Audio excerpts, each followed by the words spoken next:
Então, bom dia a todos. Eu sou o professor Alexandre Andrade, coordeno o Laboratório de Psicologia do Esporte e do Exercício, o LAP, do CEFID-UDESC. Eu queria dar as boas-vindas. Aqui, basicamente, estamos nós e a equipe do evento, das pesquisas. Agradecer a presença da professora Maria Helena e da professora Deise. A professora Maria Helena é doutoranda em Psicologia do Esporte, na área da ginástica. A professora Deise, nossa professora, eu diria, catedrática aí de muitos anos, né, doutora na área da biomecânica. Então, essa apresentação ela está relacionada a uma exigência do edital ProEvent, que se relaciona à divulgação de trabalhos publicados em eventos internacionais que têm apoio institucional da UDESC para os professores. Hoje nós temos outros editais que suportam participação de alunos também, desde a graduação até a pós-graduação. Esse trabalho foi produzido, esses dois estudos que foram publicados, eles foram produzidos pela equipe do laboratório, uma equipe de pesquisadores que eu coordeno. O programa de auxílio à participação em eventos é o ProEvent, foi o edital 02-2003 que financiou apoio parcial, né, para eventos em 2024-1, no primeiro semestre de 2024. O congresso que eu fui apresentar esses trabalhos é um evento de uma entidade que eu estou ligado há muitos anos, a Federação Europeia de Psicologia do Esporte. Eu tenho ligação com ela há mais de 25 anos, por amizade com vários pesquisadores da área da psicologia do esporte na Europa. Um deles, inclusive, eu vou mostrar aqui, eu encontrei lá no evento, o professor Sidônio Serpa, que é o maior nome da psicologia do esporte em Portugal. Então, a Federação Europeia de Psicologia do Esporte, ela reúne diversas associações de psicologia do esporte de todos os países da União Europeia. Eu me lembro, por exemplo, de há cerca de 15 anos, 20 anos atrás, ter estado num evento da FEPSAC em Copenhague, na Dinamarca. Fui junto com o estimado, falecido professor Dietmar Samuski. Fui lá, inclusive, a convite dele para assistir à conferência de abertura do evento em Copenhague do orientador de doutorado dele, que estava fazendo, né? Então, existe aí uma história que me levou a submeter esses artigos para esse evento. Um outro aspecto que vale a pena destacar é que é um evento muito representativo. Ele é o evento mais representativo, tanto historicamente quanto em qualidade e quantidade da produção científica em psicologia do esporte da Europa. E ele concorre com o evento da Sociedade Internacional de Psicologia do Esporte, que tem sede nos Estados Unidos. E aqui, depois, ao longo da apresentação, eu vou explicar para vocês de um evento que eu participei dentro, de um seminário dentro do Congresso, que aborda um pouco isso, essa história da psicologia do esporte. Bom, os dois trabalhos são esses, né? Nós temos um trabalho que abordou a depressão, ansiedade e estresse entre mulheres idosas durante a pandemia de Covid-19. Nós fizemos um estudo guarda-chuva, e desse estudo guarda-chuva, testando o impacto do exercício nessas mulheres, nós obtivemos alguns resultados. No primeiro trabalho, a gente traz resultados sobre a depressão, a ansiedade e o estresse. Então, vocês imaginem o estresse, a depressão e a ansiedade que essas mulheres não passaram no período da pandemia, isoladas, com muita dúvida, todo mundo passou por esse medo de morrer, medo de se infectar, né? E o segundo trabalho, esse primeiro, tem como autores o Alexandre, o doutorando Anderson de Oliveira, a doutoranda Loiane de Souza, a Ananda Nascimento, que é minha aluna de doutorado da área da fisioterapia, assim como a Loiane, trabalha com o professor Darlan, a Maria de Souza, o Paulo Monteiro e a Maria dos Santos, que são alunos de iniciação científica, são pesquisadores em iniciação científica, né? São bolsistas. E o segundo trabalho é um trabalho que envolve essa prática de exercício remoto sobre a qualidade de vida dessas mulheres. E os autores, o Alexandre, o Anderson de Oliveira, a Loiane de Souza, o Ricardo, que é o nosso cineasta aqui, está ali cuidando da gravação, e o Danilo Coimbra, que é meu ex-aluno de doutorado, atualmente professor da Universidade Federal de Juiz de Fora, já coordenando um programa de mestrado e doutorado nessa universidade. Bom, eu resolvi, nessa preparação, a UDESC obriga a apresentar o resuminho. O que eu pensei? Não, vamos dar o contexto. E aí eu queria destacar algumas coisas e imagens ajudam, né? Então, o que vocês vão ver ali o local do evento é uma cidade, a cidade de Innsbruck.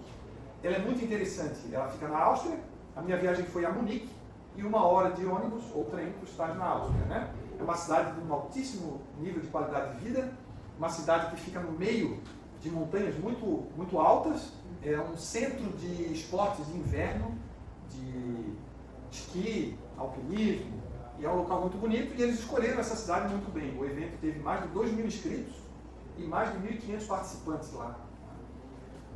O evento faz uma foto num determinado dia, muito organizado, convida todo mundo para ir lá e faz esse registro histórico. Aqui também algumas imagens da cerimônia de abertura. Nós tivemos o Daniel Gold, que é autor de um dos handbooks que eu uso aqui há muitos anos, na área da psicologia do esporte. E o Gold ele trabalha muito com o suporte a jovens atletas de alto nível. É a preocupação, né? Do suporte, do acompanhamento, da pressão, da saúde mental. Uma outra coisa que eu participei nesse evento e que me faz compreender que a justificativa dessa apresentação não pode estar apenas sobre o resumo, que eu apresentaria em 5 minutos cada um, se refere ao que acontece dentro do evento. Então, dentro de um evento como esse, são várias empresas que vão expor equipamentos de pesquisa os mais modernos que tem no mundo. E na psicologia do esporte eu destacaria esses dois. Um equipamento de eletroencefalografia. Eu me lembro que há 20 e poucos anos atrás nós compramos no LAP um eletroencefalógrafo portátil com 6 canais. Fui tentar começar a fazer pesquisa, porque eu sempre gostei da psicologia e dava aula de neurofisiologia. Nós não tínhamos condição de fazer. Tinha muito ruído, tinha que ter uma gaiola, não tinha. Hoje os equipamentos resolveram isso. E os equipamentos hoje estão com interfaces, softwares avançados. Então eles estavam propondo aí a venda de um equipamento para pesquisa, com neurofisiologia aplicada à psicologia do esporte. E o que mais me interessou foi esse equipamento com óculos, um óculos de realidade aumentada, aqui da direita, que é algo que nós estamos já avançados aqui no LAP, estamos adquirindo os óculos MetaQuest 3 para começar as nossas pesquisas. Esse é um sistema completo, pode ser usado com atletas, com pacientes, com pessoas da segurança pública, eles usam muito. Uma curiosidade que vale a pena destacar, né, para a nossa edição do vídeo, que é o evento, se vocês observarem, ele se destina também ao pessoal da segurança pública. Aqui, ó, militares, policiais, porque essas pessoas são submetidas à sobrecarga mental no trabalho deles. E aí, esse equipamento que eu destaquei aqui, ele é um equipamento que pode levar o policial, o indivíduo da segurança pública, a treinar situações. E aí eles medem as respostas emocionais, porque são profissionais que usam armas, são profissionais que são treinados para o combate e a tomada de decisão é fundamental. Bom, aqui a sessão de pôsteres, coloquei ali a foto do meu principal parceiro na Europa hoje, o professor Pierluigi Diotaiuti, que estava lá comigo, e aqui uma foto geral do local. Aqui um colega turco veio conversar sobre os trabalhos, aqui o doutor Sidônio Serpa também, que foi aonde a gente acabou marcando para se encontrar na sessão de pôsteres. O primeiro trabalho que nós apresentamos lá, aqui eu pedi que colocasse uma imagem da publicação que está nos anais. É esse resumo que está lá, é um resumo bastante simples, né? Onde nós demonstramos aqui alguns resultados sobre a qualidade de vida dessas mulheres durante a pandemia. De maneira geral, os nossos resultados demonstraram valores significativos para benefício à qualidade de vida, não é? E, como eu já apresentei, os autores. Foi apresentado lá no dia 17 de julho de 2024, entre as 9h30 e as 10h30 da manhã. Eu vou apresentar os autores do artigo, nosso professor titular do Centro de Saúde e do Esporte aqui na Universidade do Estado de Santa Catarina. A Luiane, doutoranda em Ciências do Movimento Humano pelo UDESC, atualmente é bolsista CNPq, professora de graduação pelo UDESC, mestre em Ciências do Movimento Humano e fisioterapeuta formada pela Universidade do Estado de Santa Catarina e atualmente é pesquisadora do Laboratório de Psicologia.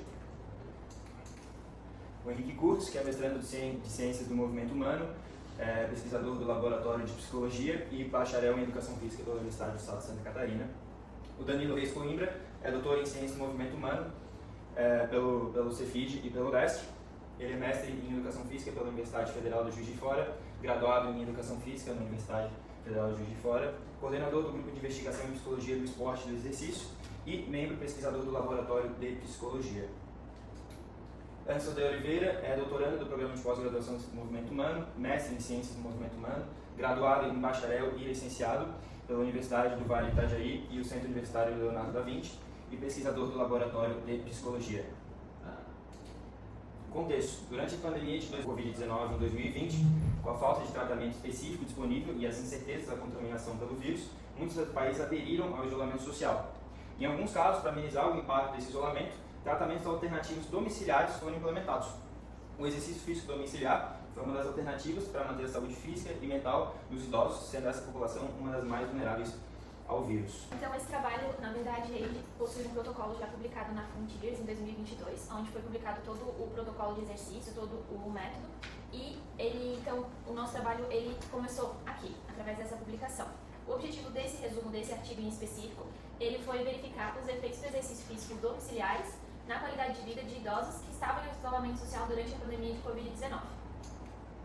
Então, nossa principalmente comunicação, onde a gente conversava com essas pacientes, onde a gente enviava as informações e os vídeos de exercício foi através do WhatsApp e, quando necessário, também utilizávamos ligações para facilitar devido a alguma dificuldade que poderia haver com essas pacientes.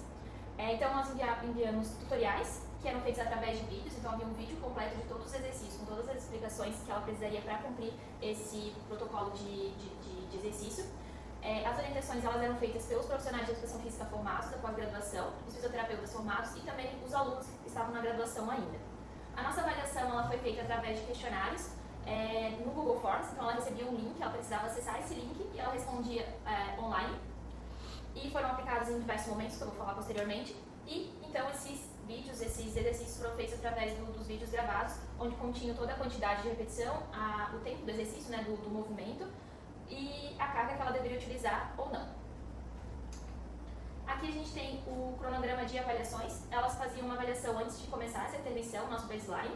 Era feita uma nova avaliação após 2 semanas, outra após 8 semanas, e a gente fazia um período de follow-up, que foram 15 dias após o término das intervenções. Então elas ficaram 15 dias sem exercícios e fizeram uma nova avaliação. Participaram desse estudo 17 idosas, todas elas possuíam mais de 60 anos. O estudo durou 8 semanas, totalizando 24 sessões de treinamento, ou seja, eram 3 sessões por semana. Cada uma aproximadamente de 60 minutos, mas poderia variar conforme a participante realizasse. Instrumentos utilizados, por meio do Google Forms, as participantes responderam perguntas relacionadas às avaliações sociodemográficas com relação à idade, a renda delas e demais perguntas. Utilizamos para avaliar especificamente para esse resumo o instrumento de qualidade de vida do Google Out, específico para pessoas idosas.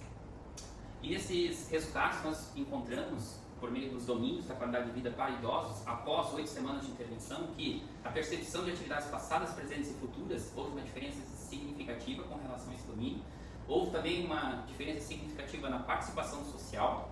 Houve também, num outro domínio do Google Out, o nível de intimidade, houve também uma diferença significativa.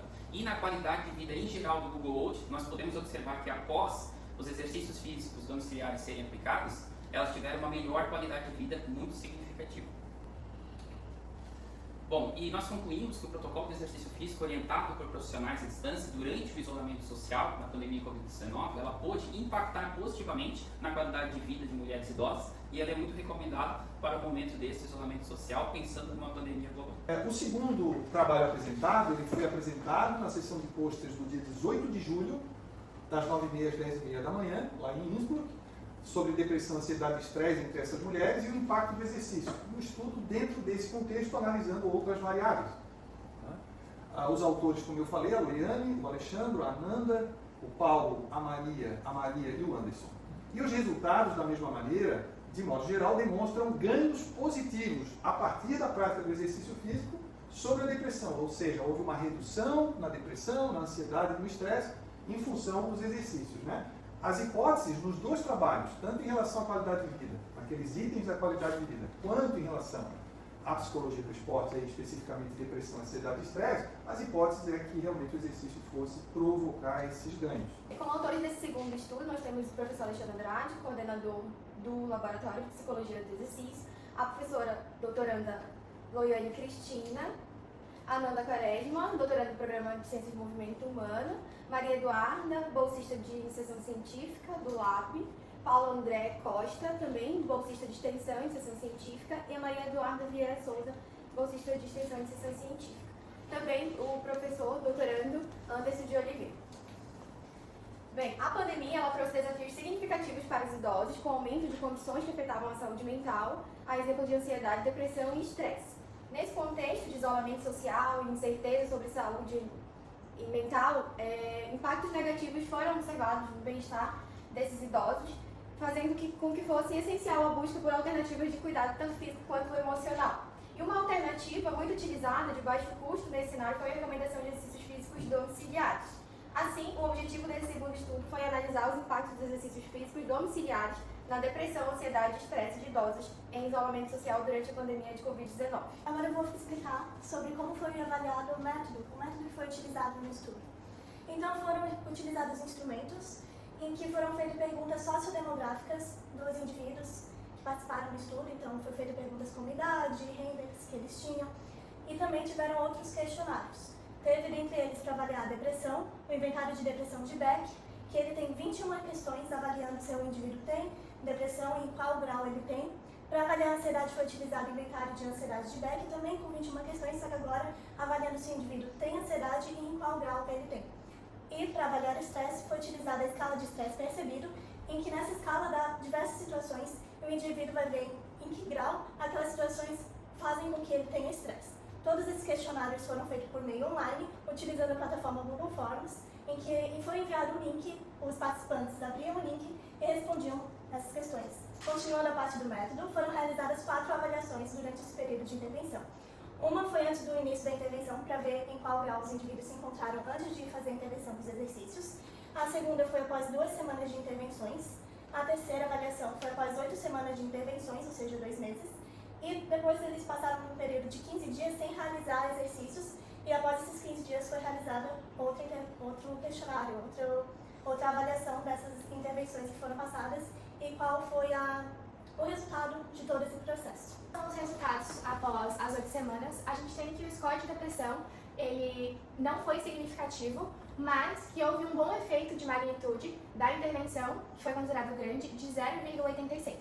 O mesmo para o efeito de ansiedade, ele não foi significativo, mas houve um efeito de magnitude bom de 0,68.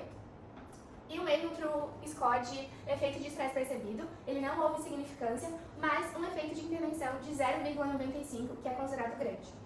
E nós concluímos que, embora essas diferenças observadas de score, tanto de ansiedade, tanto de depressão, como de estresse percebido, elas não tenham sido significativas, as intervenções com este protocolo de exercício físico domiciliar remoto, ele tem sim um grande potencial de melhorar a depressão, a ansiedade e o estresse de idosas no período de pandemia no isolamento social. É importante destacar que esses resultados desse projeto, eles são produzidos dentro de um contexto muito complexo que todos nós vivemos.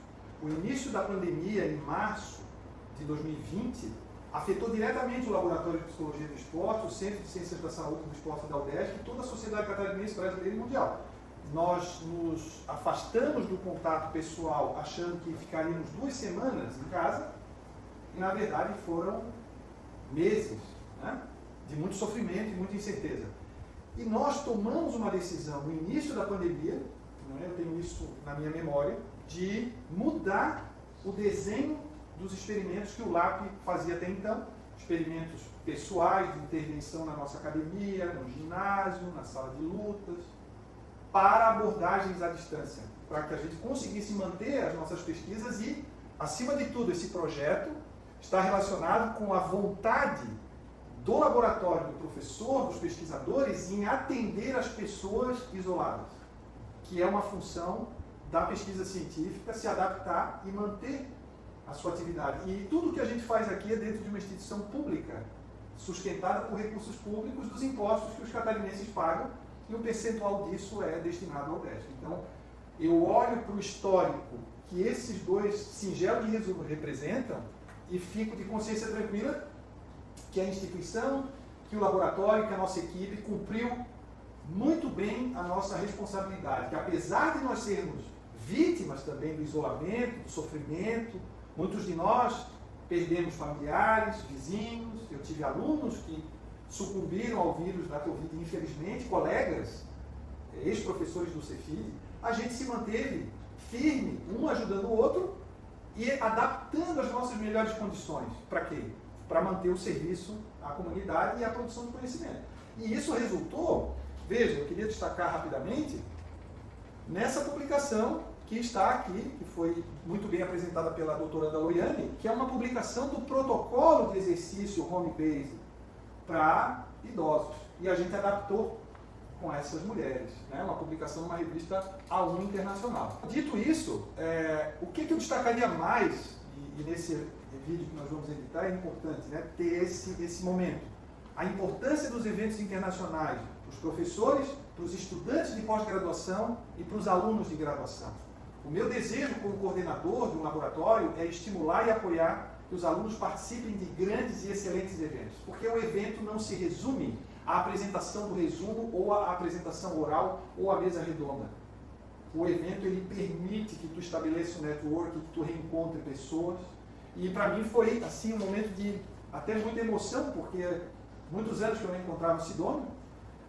E o professor Sidônio Serpa, eu convido vocês a conhecer a obra dele, tá? Como todos nós na internet. Ele é realmente uma referência internacional na área da psicologia do esporte, por mais de 4 décadas. Ele se aposentou na universidade, no Instituto Técnico de Lisboa, Faculdade de Motricidade Humana, mas ele é professor de uma outra instituição hoje, continua trabalhando num ritmo mais tranquilo, né? E é um parceiro. Combinei de trazer o ano que vem aqui para dar uma palestra e ser nosso professor visitante aqui por alguns dias. Também tive essa honra lá no evento, de participar de uma sessão especial de análise da história da FEPSAC. Então ali, a gente, principalmente sobre a batuta da professora Natália Stambulova, que é uma das ex-presidentes do evento, da FEPSAC, é uma pesquisadora em psicologia do esporte russa, e a gente viu ali que o nascimento da FEPSAC foi em função da Guerra Fria. Né? E na Guerra Fria começou-se a se fazer eventos mundiais, deixando de lado alguns países, vamos dizer assim, entre aspas, socialistas. E aí houve a necessidade da Europa se organizar, porque vários daqueles países tinham uma produção científica relevante e não tinha o espaço. É importante dizer que essa diferença é histórica, porque há muitos anos, há décadas, que as duas grandes associações operam conjuntas, são parceiras. Tanto que, repare, quem faz a conferência de abertura do evento é um professor americano, o Daniel Gold. Eu acho que é a maior prova de que isso está superado. Nós temos aqui vários ex-presidentes, inclusive o professor Sidônio. Né? Se vocês quiserem depois, eu gravei 2 conferências, que eram falas rápidas. Eu tenho gravado inteira algumas dessas conferências, as mais importantes sobre a história da psicologia do esporte. Também no evento eu consegui organizar e participar de reuniões de trabalho. Eu sou professor, né, da Universidade de Coimbra, um professor visitante pesquisador, e da Universidade de Cassino de Lázio. E lá eu tenho alguns amigos, alguns doutores que são parceiros de pesquisa. Professora Lavínia Falesi, professor Elisa Landiano, professor Pierluigi Ghiotaiuti, professor Stefania Manconi, doutor em psicologia do esporte. Sou co-orientador e orientador de doutorado lá na Itália, além dos parceiros na área da psicologia, na área da qualidade do ar, que é o professor Jorge Bonanno e o Lucas Starling, né? Então aqui, algumas fotos de encontros com o Pierluigi Ghiotaiuti. De fato, nesses eventos, a gente se reúne até na hora da janta. Então, talvez uma das principais conversas e tratativas que eu tive com o Pierluigi foi acertando num jantar, e a gente fica 2, 3 horas ali basicamente falando de psicologia do esporte e trabalhando. Também nos eventos, a gente não se restringe ao resumo. A gente visita universidades, bibliotecas, museus. Eu costumo visitar, gosto muito de museu, igreja. E aqui são fotos muito rápidas da minha visita à Universidade de Innsbruck, a biblioteca, o bookstore.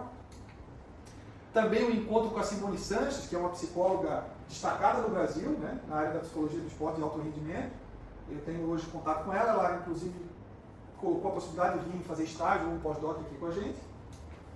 Aqui é uma foto panorâmica da cidade, então vocês reparem que é uma cidade bucólica no meio dos Alpes, né? Então são montanhas de 3, 4 mil metros e o inverno lá é realmente um polo turístico. Uma cidade muito bonita. Eles escolheram um período assim excelente, né? Aqui são fotos da universidade, aqui é o centro de Munique, e as outras fotos são a Universidade de Munique. E eu botei uma foto aqui que me interessa mostrar para vocês, essa foto aqui e essa foto aqui. Reparem que no chão, na calçada, existem ali, são recortes de jornal que foram colocados na calçada. Então, as calçadas e o piso da Universidade de Munique, ela tem vários reproduções de jornais da época da Segunda Guerra.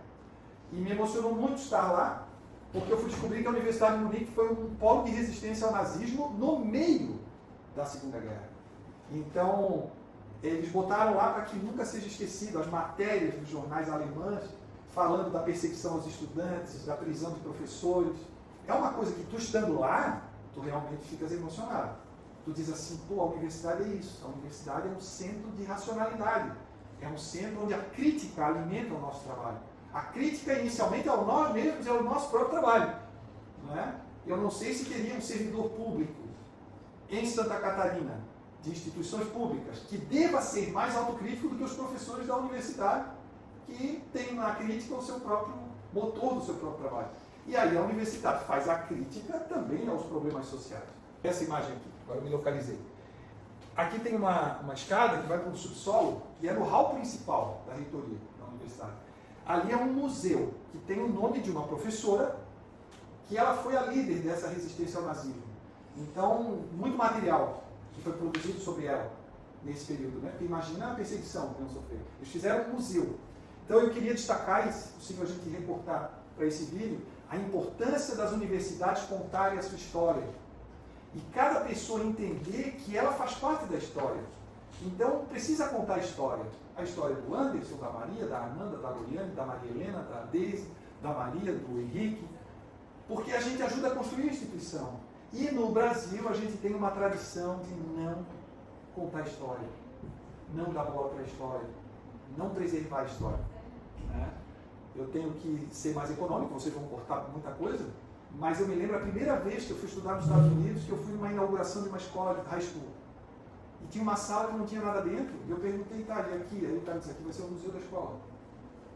Então, quer dizer, na própria criação de uma instituição já se preocupam, bom, a partir do primeiro dia a gente começa a contar a história dessa instituição. Isso é muito legal, né? E para fechar, eu destacaria a importância do evento para os alunos de iniciação científica e os pesquisadores. A integração entre os alunos de iniciação, os mestrandos e os doutorandos. Eu me arrisco a dizer, professora Maria Helena, que essa integração, ela impacta de maneira igual ou mais significativa do que o currículo formal nas disciplinas. Essa troca que existe entre o dia a dia do aluno da graduação com a pós, né? Outro impacto importante na reflexão e produção de conhecimento, porque pensa aqui, nós estamos com a Maria e a Maria que estão na graduação ainda, o Henrique acabou de sair. Quanto que não ajuda vocês a aprender a refletir melhor sobre o conhecimento que vocês estão envolvidos na formação de graduação? Eu não tenho dúvida, né? No planejamento, submissão e publicação de pesquisa em evento internacional. Ou seja, esse trabalho não é mérito do Alexandre, é mérito da equipe. É um trabalho de equipe. Precisa ser compreendido como trabalho de equipe. Né? Na orientação, para que resumo, devam estar associados ao processo de elaboração e publicação de artigos completos, que é a minha luta agora. Desde a preparação do resumo, que eu estou apontando, olha, aqui nós temos que finalizar o artigo. Por quê? Porque embora no primeiro momento, né, professora Deise, a publicação fale para o indivíduo, então o Henrique, a Maria, ter um artigo internacional publicado é uma coisa maravilhosa, mas é só o primeiro impacto. O impacto maior vai ficar com aquela publicação indexada. E daqui a 10 anos, a Maria terminando um doutorado, trabalhando numa instituição, aquele artigo ela vai ver quem leu, quem citou, qual foi o impacto daquela produção.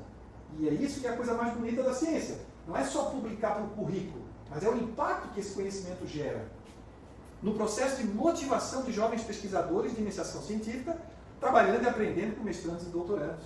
Não tenha dúvida.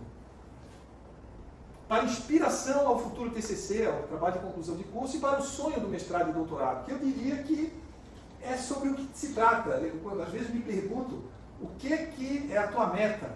Eu quero formar os melhores doutores em ciências do esporte, em ciências da reabilitação do país. Esse é o objetivo. E aí a gente vai fazendo tudo que a gente faz para chegar nesse ponto. Eu diria que a melhor semente está lá na iniciação. Né? E por último, o Brasil necessita aumentar a formação de doutores e se integrar ainda mais no cenário internacional da pesquisa científica de qualidade, respondendo aos desafios da sociedade.